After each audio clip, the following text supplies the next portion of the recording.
What is activating 2026 as the year of the magician? The New Year's is supposed to feel like fireworks and fresh starts, but if I'm going to be honest, most of us also feel a lot of pressure. What is the milestone that I am crossing here, and where am I going? And am I ready for whatever is coming next? I don't know about you, but this time of year, I just want to stay in bed late, go to bed early, and really stay in my blanket for it. I like to call it pretending the future can wait a few more days. But what if you could begin this year with less grumpy Grinch and more wonder of Cindy Lou Who? After this year that we just lived through, we really need more moments like that in our life, don't we? And here's the secret. We get to let go of all that garbage and move forward into this next year lighter and brighter than ever before. And that is exactly how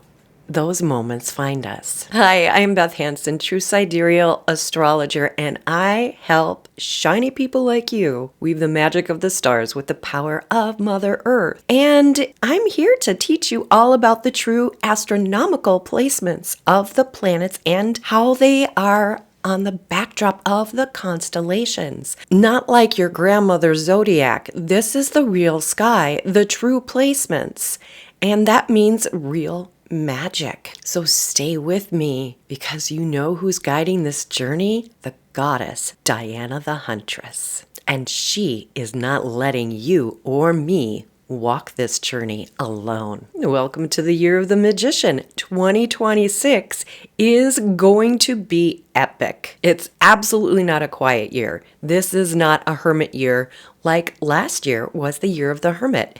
Now, why am I saying all this? Because the tarot, which has been with us for hundreds of years, is linked to numerology, and they have something called the major arcana, which are the magical life events we all go through and transform through and become our whole best spiritual selves. And last year, the year of the Hermit, was a year about learning about who we are, letting go of what no longer serves us, getting down to basics, and learning something new to shine the light out into the world.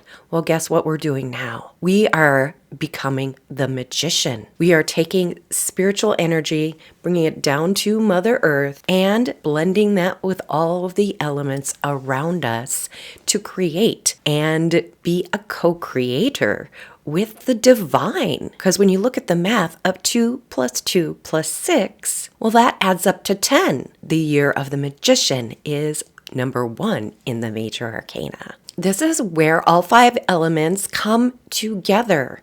Earth grounds us, air inspires us, water heals us, fire moves us, and spirit guides us. And all we have to do is follow the moon over the next 15 days to the 15th. And I will tell you why this is setting everything up to bring into being you as a magician. Because she begins on January 1st this year in Taurus, an earth sign, manifesting what needs to be manifested. And she's anchoring us into the body and into the land and what is real. And by January 15th, she arrives in the 13th sign. That's right, I said 13. And that is Ophiuchus. And that is the home of the galactic center. And she is going to be initiating herself, like she does every month, and us into a deeper, more spiritual alignment so we can do that alchemy of co-creation with the universe. This is not chaos magic. This is embodied magic. And if you want to get an understanding how all this is going to be activating for you personally and in your chart, you're going to want to download my Unlock the New Zodiac. It is my PDF guide to the true sidereal sky. Just a little bit of a starter guide for you, and that is linked below. Because you are not meant to hide this year. You are meant to show up and master your magic, or you wouldn't be watching this video. All right, and here's how it all begins. with that moon in Taurus, she's forming what's called a T-square. And a square is just a 90-degree angle, and it's actually based on the angle from us to the moon to the other point. And in this case, I am saying points. These are the lunar nodes. We can calculate on the ecliptic where the sun and moon come together at eclipse points, because the moon is earthy, grounded, embodied here on connecting to Mother Earth in a big way. While she's doing that, she's checking in with Rahu on one side, which is the North Node, and that is where we as a collective are journeying towards, and that is located in Aquarius. And Aquarius is that beautiful constellation, the water bearer, not water itself, and it's actually aligned with the air element. So we've got the flow, but it's the flow of information from those super insights, those flashes of genius. And it also represents the best of humanity, the best of the individual. It also is about humanitarianism, doing what's best for humanity and doing what's best for everyone around you. This is a one for all and all for one situation. On the other side, the moon in Taurus is square to Ketu in Leo. And Leo is about expressing yourself. It is a fire sign. So we've got air and fire combined in earth. And all three of these signs, guess what? They're considered the place where you can manifest from. And that is the beginning of the year. And that is the magician. And it's all coming together. And numerology is real. And math runs the universe. So it's all happening, people. And this is the starting point. Ketu remembers to tell you what your body knows is real. And it's there to help you recognize what you've outgrown, what is holding you back. And at the same time, we've got Mars in Sagittarius opposite Jupiter in Gemini. Mars, a fiery, action-oriented planet, in here with Jupiter in Gemini, expanding all the thoughts, expanding all the hopes and dreams, but an action-oriented fire. And guess what's in the middle of an opposition? We are. The Earth is. You as an individual, your heart is being powered by all this, and everything is happening. Because guess what? Rahu and Ketu, they are the head and tail of a dragon. But they're always in opposition, and that's the other thing that's hitting us at our heart on this day. And while this is all happening, Mercury is stepping into the role of the magician, squaring off with both Saturn and Neptune in Pisces. Saturn is the architect. Neptune is the mystic. Words matter. Choices matter. Energy follows intuition today as we shed our old beliefs and enter into flow and grab onto something solid to carry us forward. Karmic lessons from Ketu now are flowing into Aquarius, empowering freedom from ego, both personally and collectively. And through it all, Diana, the Huntress, the moon, she is holding the reins to the dragon. So Friday, the moon moves into Gemini and opposes Mercury and Venus in Sagittarius, while squaring Saturn and Neptune in Pisces. That's why she's the Huntress. That's why she is guiding us, because she is connecting with these planets through the elements. This is a truth testing day, and you're going to be asking yourself, what's real? What's illusion? What story are you telling yourself for the new year? You can decide. Beliefs are just decisions we have made and held on to in the past. So Friday, Freya's day, sacred to Venus, is when your intuition really, it sharpens and you're able to see the bigger picture at the same time. And your empathy is deepening. So it's expanding on the inside. And the mind is clearing like a cool winter air. All of a sudden, all those ideas that have been nattering at you, this is the day to say, Who are you? You don't belong here. Think of it as the bare branches of a tree in the middle of winter. That's what's happening in your mind right now. You're getting down to the bare bones. And that is what's happening to Saturn right now in Pisces, because all the fluff, all the nonsense is being washed away with that beautiful flow. And then Saturday the 3rd, this is the big full moon moment. This is when the moon is actually conjunct with Jupiter in Gemini. They are combining, they are both opposing the 3 planets, Venus, Sun, and Mars in Sagittarius. As part of this, normally, a full moon is moon and sun opposing each other.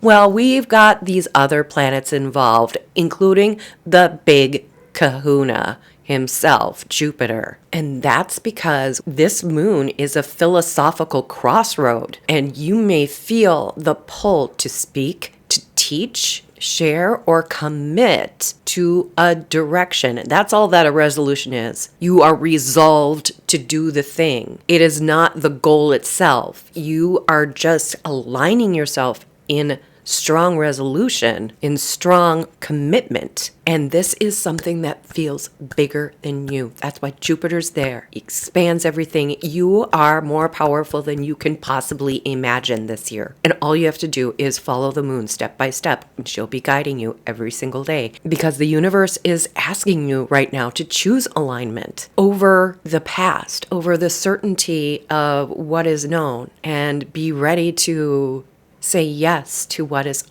unknown. That spirit is aligning with you, providing with you. And to do that, like I said, Diana, the Huntress, the moon is always with you. She is beloved all across the world. And she is guiding us together as a community. Every seeker begins under the same sky. The call of the stars whispering through the branches of night. You follow the light deeper into the forest of the unseen. And there a guide appears. A golden invitation. Your entry to Zodiac Club 13, the secret celestial lounge, where the night hums with magic, candles flicker, stars shimmer, and your place is waiting. Welcome to the party, where mystics, dreamers, and star lovers gather to celebrate the real sky. Inside, visionaries study the cosmos, hands trace constellations as they truly are, and weave their stories through the cards of destiny. Here, wisdom flows like starlight, every spark a new awakening. You found your circle. Zodiac Club 13, the Midnight Lounge for seekers of the real sky, filled with 13 signs and timeless magic. So if you feel excited about this, if you feel your heart expanding as you hear about Zodiac Club 13, then click on that link below and join the conversations that are starting. I'm going to have classes dropping all month long and into the spring on a weekly basis by mid-month. And I am going to have a master class with my mentor, Julie Kusha-Watts, because all will be revealed. So you want to make sure you're in the group so you're going to know when that workshop is coming up. And while you're down there, be sure to click like and, share the love with somebody. That's how we all grow together as a magical, astrological community of souls. But this isn't all about super smooth sailing, because in order to grow, we do sometimes have some growing pains. That's why we have astrology, so we don't overdo it. But, in order to grow, sometimes we don't fit in the clothes anymore. Those are too small for me. I've expanded beyond that. And that's where ego, karma, and the reactions of yourself and the reactions of others to your growth come into play on Tuesday, January 6th. This is when the energy intensifies, because Mars, Venus, and Sun, while they've been considered conjunct all month long, they are now at the exact same degree in the astronomical sky. And over the next few days, they're going to be moving together 1 degree at a time. It's amazing. And I'm showing that to you right now. So, and while this is happening, they are opposing Jupiter. So again, there's that tension, that sense of I am bigger than I think I am. I'm more powerful than I think I am. I'm more soulful than I think I am. I'm more empathetic than I think I am.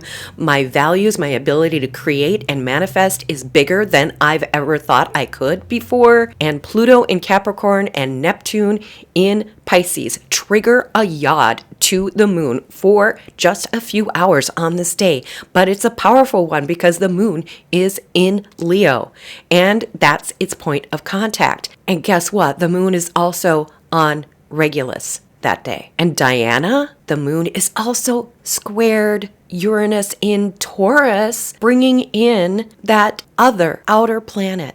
And these outer planets are the collective unconscious. They do not work by seasons, but by generations, by centuries, and on a deep ancestral level, and a deep communal, societal, humanitarian, global level. That's why a lot of people don't even read them for personal charts. But it's good to know where you are in your generation. And this is where we are all at right now. All the generations together, this is where they converge in the now and how these are influencing us and how we need to show up. With this yod, it's telling the people, okay, it's time to shed that ego. It is time to let go of what no longer serves you. It is time to show up as your authentic, sovereign self. That is what the moon is holding our hand and telling us we're capable of. Think of her as your fairy godmother waving that magic wand saying, yeah, throw off those damn rags because you're a freaking princess and you're gonna be a queen or king or prince or whatever, however you view your highest self and your shiniest self. And you know what else is gonna be happening? This is people reacting to you taking on your authority. And ego is going to be meeting that karma. And you have to make sure you are fully aligned with everybody else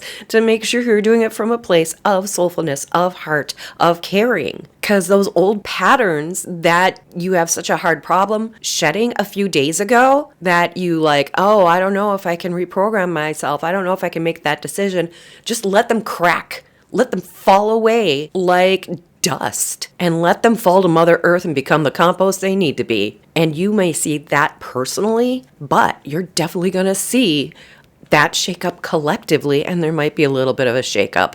But clearing out what no longer works leaves room for soul level partnerships and creative alliances. As the moon moves into making trines the next day, it's a once more with feeling type of energy. And that just means expansion from the heart. It's all about empathy, and it's gonna be intense because everything's bigger when Jupiter is doing the opposition thing, man. I'm telling you, it's big, big energy. And now is the time, whenever you are watching this, is to create some micro habits on grounding your energy, increasing your awareness. And that means doing some energy clearing and strengthening your physical body, because that's what keeps you sane and whole. So the next part is the integration, but it also is still the activation. I'm just not going to lie. The 9th especially is a little bit off the charts in like cosmic pinpoints. By January 8th, the moon enters Virgo, forming a grand Earth trine with Pluto in Capricorn and Uranus in Taurus. And guess what? We're getting a very brief but powerful kite to help lift us up and give us a little bit of air, a little breathing room as we can look at the big picture here on Earth, connecting to those outer guides, to our ancestors, because they're all connected to this with that kite. And this is where magic just simply becomes a daily practice. Keeping it super practical. You can ground your body. You can walk. Whenever you're preparing a meal, just put your hands over your heart, connect to your higher self, hold them together, make little cups, little energy flows, and you can bless your meal. So this whole prayer before eating, it's about aligning to the divine and blessing your food with divine energy. That's what it's for. That's magic. Prayer is magic. I'm just saying. So yeah, stretch, breathe, dance, do all the things. But, putting that little energy into your food, you got to eat anyway. You might as well make it magical. And the second thing we need to do is let Venus lead us. This is about choosing beauty, choosing our values, and choosing connection over force. This is power from within. And that pentacle she creates in the sky during her cycles, guess what? That represents the 5 elements in magic, with the top of the pentacle being spirit. The top of the pentacle. Yeah, and all of that emanates and all of that gets integrated when you actually physically embody that energy. Then on January 9th, that's when the planets align like they have never done most of history. We are going back millennia, and other astrologers are saying, yeah, maybe I went back 10,000 years and I didn't see anything like this happen. What is happening is that we have the perfect conjunction of Mars, Sun, and Venus in Sagittarius, and that is where the opposition perfects with Jupiter in Gemini. Plus, Mercury has gotten a little closer, so it's very near. And so you can see what's happening in the stars as well as what's happening in the charts on this day. And the charts I use have a midpoint method. So those degrees, you can see right there that they're matching up at 22 degrees on either side. And it is going to be the day for magic. This is manifestation day. Big manifestation day. If you can think it, you can create it. If you intend it, you can bring it.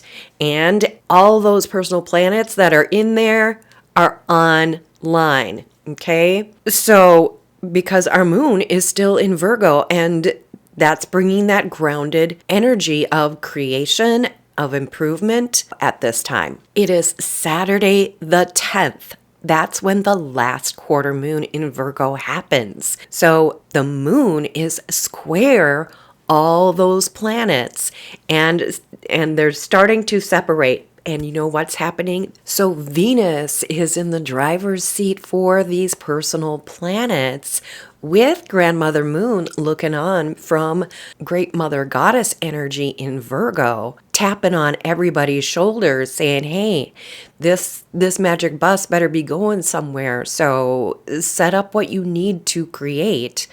This is the action day after the big intention day of the 9th. And this is literally the 9th of getting aligned with spirit, just like we did all last year with the Hermit. And the 10th, this is the day we become the magician. And that's why these aspects are happening. And holy cow, if you're not paying attention, you're missing out on a lot. So Venus is taking the lead here. And so she's leading everybody else now.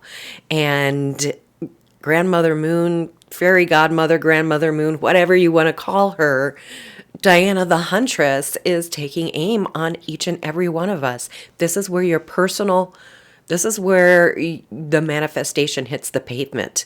This is where you have to take a real action. And if you can incorporate all 4 of those planetary energies in the five, because we got the moon too. This is all 5 of them. Oh my gosh. This is happening, people. This is really happening, people. But the thing I'm trying to tell you here, you're not doing push-ups. You're not doing reps. You are just taking one tiny step. And our galactic family of planets is going to be doing the heavy lifting. As long as you make a conscious connection to each and every one of them, and to Sagittarius and to Virgo, and the connection between Virgo, the Great Mother, and Sagittarius, the explorer, philosopher, professor, storyteller. This is the story of the magician being born and blessed for anybody who takes action. And yes, there are several more days until the 15th, but the 15th is the big one. We are following Diana the Huntress. She is going to be going through Libra and Scorpio, but on the 15th, that's when she enters Ophiuchus, and she sheds her garments. She lets go of her bow and her arrow, and she walks alone into her monthly initiation. At this time, Uranus is holding 5 trines of flow. We're talking powerful concentration of energy. Manifestation begins to accelerate. Jupiter is holding 4 oppositions to each of the members of the magic bus. Powerful expansion. If you create from the place of spirit, intuition, believing in the magical, and decide with Jupiter and wisdom, and let Venus guide your path through Sagittarius, magic will unfold. Add to this the creative power of intuition from Pisces. And when you make choices with Jupiter and feel the flow of Uranus grounding everything in Taurus, making everything real, bringing that magical story here down to earth, that story of you as the magician. This is making magic real in your life. And like I said, the universe is doing the heavy lifting. You just have to take care of yourself and your body and hydrate and walk and make sure that you are well cared for in order to be the container for this magic. If things get sizzly, you can always ground it in Mother Earth or move and shake and do the things you need to do to release some of that energy. Send it into a stone. Send it into Mother Earth. Send it into the flow. Send it into the deep winter. Send it into the height of summer, wherever you are in the world. Because if you are not harnessing this stuff, and if you are not, there's going to be some major shifts happening on around you, shaking you up. Because everybody's involved in this. Everybody's connected to this. The first half of January is the moment that you step out of your little box that you created for yourself, keeping you safe so you can learn and learn how to connect with the divine over the past year. Whatever you picked up, whatever you want to bring forward, bring that forward. Whatever you want to leave behind, saying, oh, yeah, I donated that. I donated that. I no longer have that. Whether it's an attitude, a belief, or just stuff. And just say, hey, I'm moving forward, and I just have my elements, and I have the stars and the planets, and I have Mother Earth to work with here. And Mother Earth is everything that's around you. So you are stepping out of that retreat energy and into your role as spiritual co-creator with the universe. 2026 doesn't ask you to rush into anything. It's just asking you to participate. They're going to do the heavy lifting. You just have to allow yourself to grow. And to help start doing that, if you haven't already, click down below, download the Unlock the New Zodiac starter guide that I've made for you. And join us inside Zodiac Club 13, where we talk about these things and the stars and compare notes. So, the new year of the magician has begun. Are you ready? And now you know what is activating this year for you. You might be wondering, why was Ophiuchus forbidden? And I actually made a video about that. And it goes through what every single house in your chart reveals. So click on that next, and I will see you in the next video because it's way more powerful once you understand the Ophiuchus piece. Blessed be, namaste, and all that jazz.